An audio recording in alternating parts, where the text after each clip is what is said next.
Hi guys, welcome sa vlog ko. Ako si Mark Adrian Gamboa Rodelas.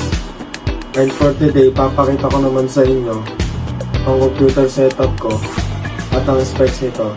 Tara, simulan na natin.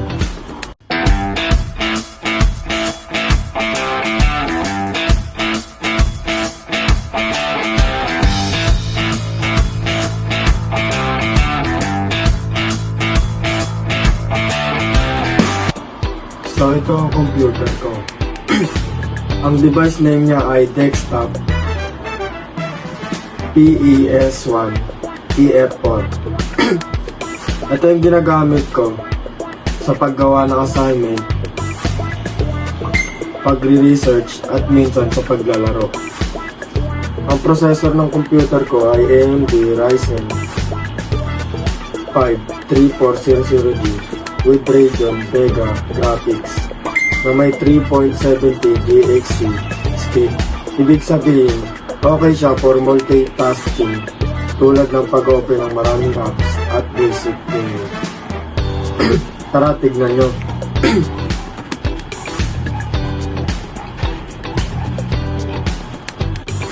Meron itong 8GB RAM pero ang usable ay 5.92GB. Sapat na siya para sa schoolworks, online classes, at light editing. Tingin ka dito.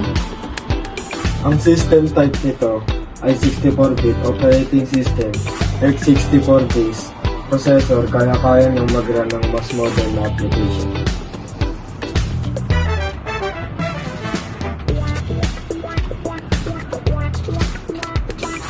Tingin dito. Ang operating system naman niya ay Windows 10 Pro version 22 H2.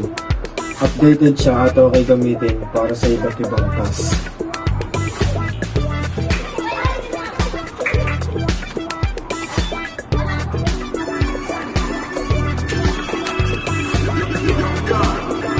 Wala rin itong pen or touch input, kaya purely keyboard at mouse ang gamit ko dito.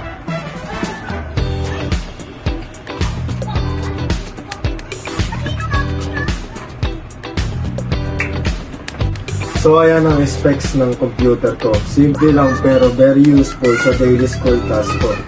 Sana may natutunan kayo.